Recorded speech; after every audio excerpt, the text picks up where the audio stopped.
Hi, this is another extraordinary session that I'm going to have at the World Economic Forum Davos, the 50th edition for 2020. It's the 50th time. But here it's not just about trade, economics and profit. It might have started out as an economic gathering, but here people talk about the latest frontier of science and technology, how we're going to save planet Earth from warming up and killing everyone, and also how even if we are the strongest of opponents, whether it's religious-wise or otherwise, we can still sit down and talk. So I'm going to give to you one, I've never met any award winner for SDGs, Sustainable Development Goals of the UN. And this very wonderful lady, my new friend, Purnima Voria, I hope I pronounced that right. Perfect. She's the winner of SDG 16. I am going to assume that some of us already know about SDG 16, but you can tell us again in the lights of knowledge. What is it about justice and the institutional capacity of that you have been doing that makes you the winner of the SDG 16 award? I think making a difference with what you do in your daily life is very important. If we can all be a drop in the ocean, I think we can save the planet. I strongly believe in that.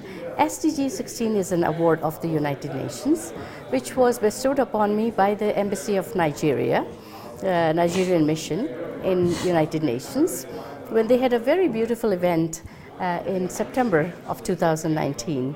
So Sustainable Development Goals of the United Nations, one of them is SDG 16, which relates to peace, justice and strong institutions. And I firmly believe in that because for several years I've been working on a project called Rakhi.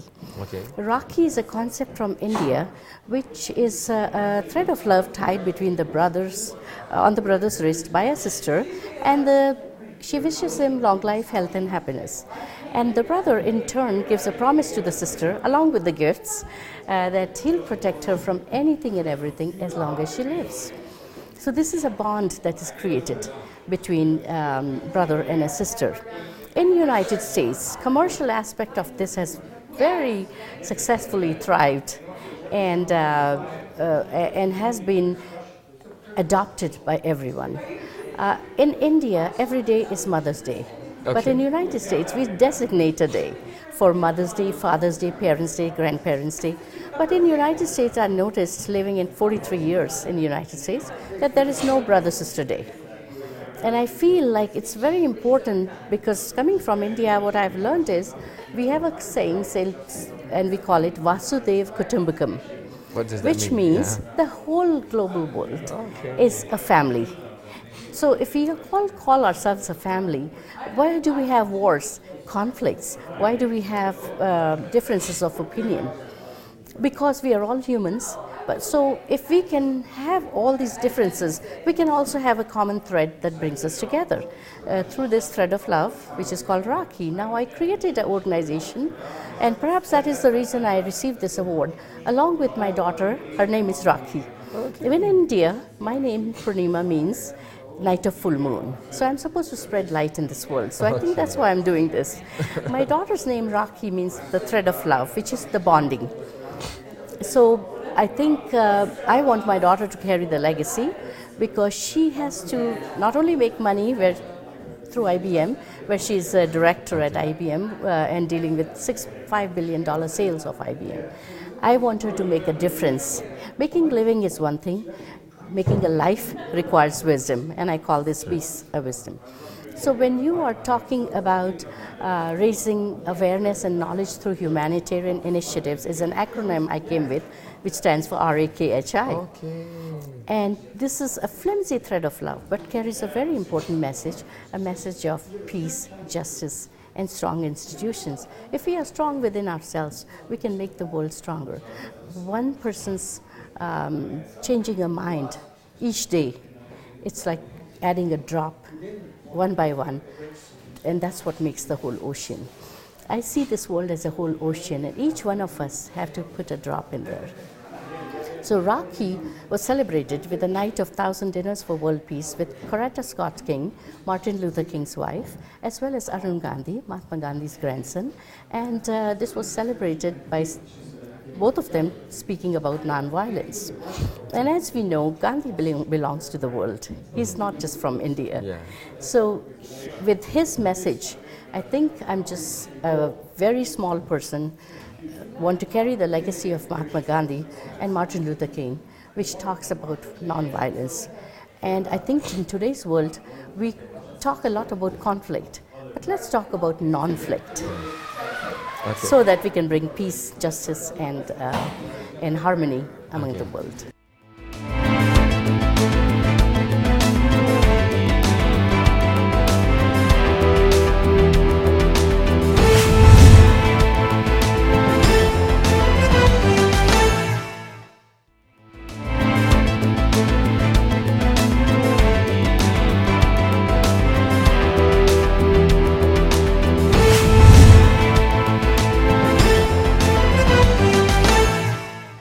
You also wear many hats. Yes, I do. On your card, like National US India Chamber of Commerce, founder and CEO, and you were the national advisor to the Obama administration. So, having said what you said, in the East especially, where India and my country Malaysia is, I've always thought that culture and religion are two of our strongest foundation for whatever we do.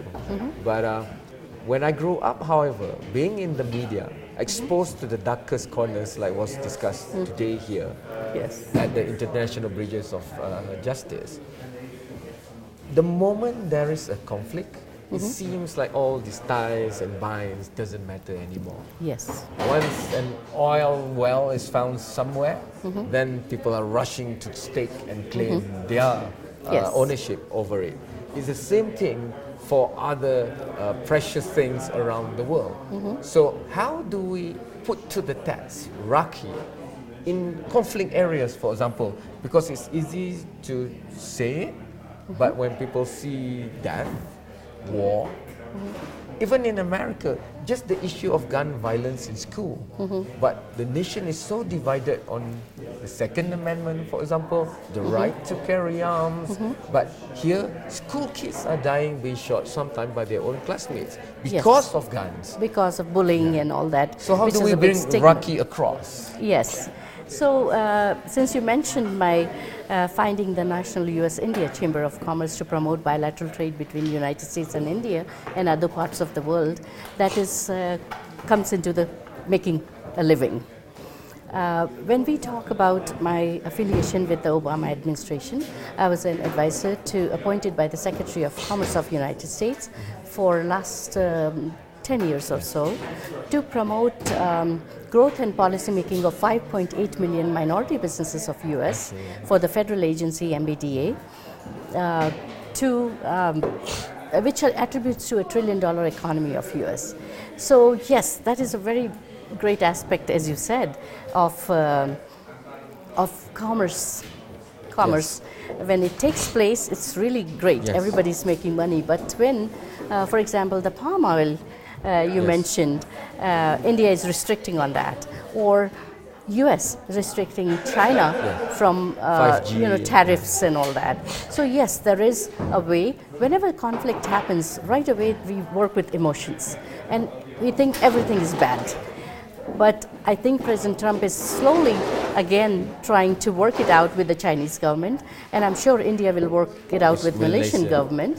But initially, being humans, we work with emotions, and I think that is why we use Rakhi as an emotional binding when we think about each other, because the differences are, we are a diverse group, and differences are many, but there is also a common thread that brings us together, which is called being human.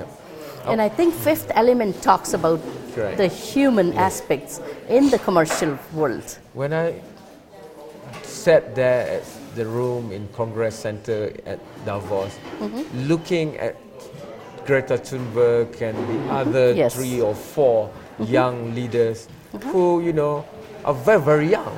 And you feel that Rakhi, they might not have a physical alignment, but you can feel them talking about the same things. I would like Greta to talk about Rocky Yes, project. exactly. Because it's one thing to frown at a world's biggest leader, which I think is not her, but I think it's a lot of people behind the scene that are probably putting her up to that. And I'm being very, very honest about it because I see her as my child. I have 3 daughters and I see her as the 4th one. But I think some of these things really need to be talked about. If we take a stand for something, but if we take it with aggression, I believe that's a wrong route. It's just like when we want to reach God, we go with a sublime attitude. I think Greta needs to adopt that. But maybe when she sees fire burning down homes and animals, Yes. hundreds of millions of animals like in Australia, maybe the urgency and the frustration that powerful leaders are just refusing to do anything about it. Right. But you know, as Gandhi used to do, without one bullet being fired, he was able to achieve independence for India. I believe in Gandhi's attitude, and I think Greta should take a close look at that. And I think you can get a lot done with peaceful means than aggressive means. Okay. We can be assertive, but we shouldn't be aggressive. If she was my daughter, Yes. that's what I would groom her. Understood.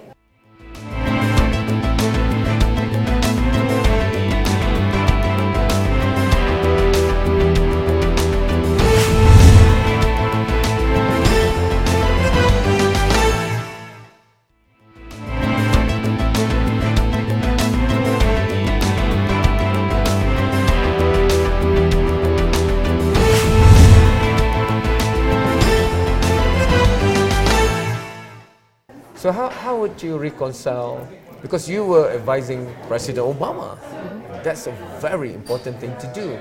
And now suddenly you got to live in the era of President Trump, Yes. which is a stark difference. So how do you reconcile that with what we You say? know, I will be very honest. I hear that for Prime Minister Modi. I love him, and I have a lot of respect for the man. And many people may disagree with me, but I know India, and I know the prestige is brought to India in the world community, that today prime ministers and presidents of every country is going into India and signing MOUs with India.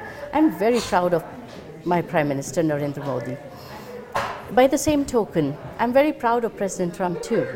There may be a few things I may not like from his past, but today what he's doing for the country, I'm very much for it. So I'm a fan of President Trump as well.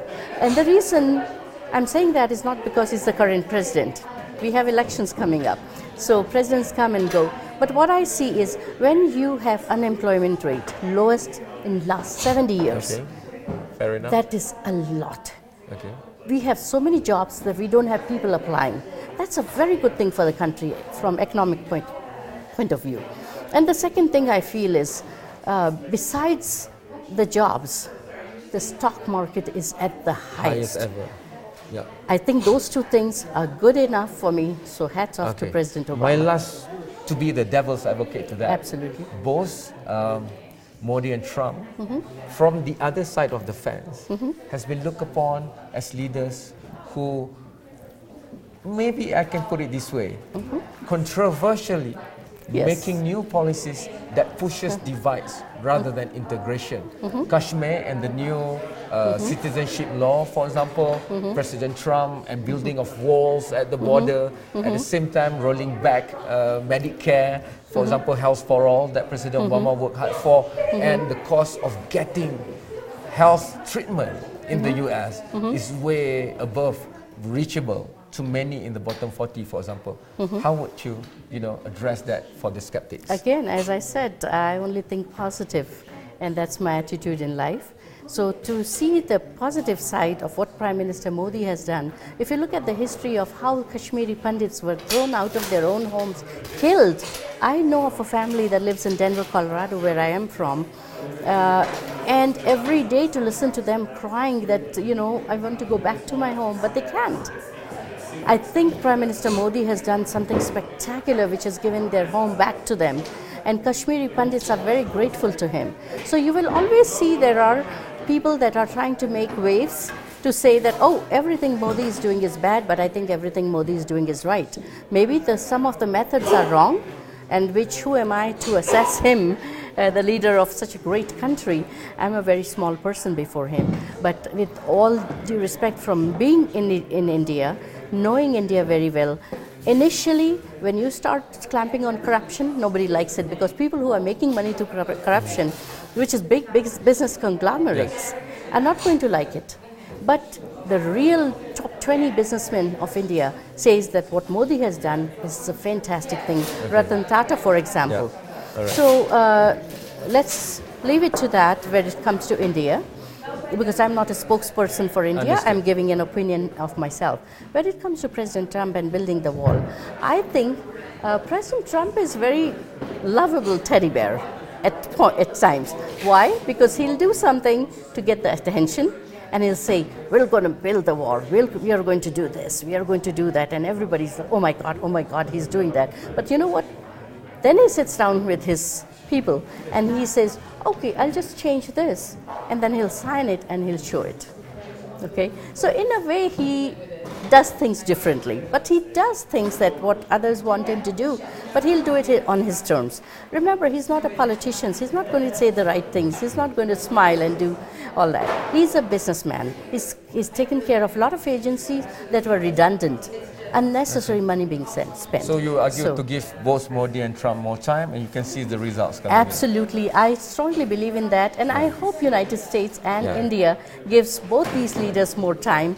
And I am hoping that, and I'm pretty much guaranteeing, unless the impeachment comes in the way, I wish both of them many more years of leadership. And all leaders in the world, especially in Davos, should take heed from what Gandhi did a long time ago. Yes. Satyagraha or non-violence is Yes. the way to go. Thank you so much. Thank you. The day we stop talking, we're going to start fighting, so we keep on talking. We keep on talking, And we keep... Purnima in Malaysia is a full moon also, so that's how close we are, even though we're very far, 5 hours, 6 hours flight.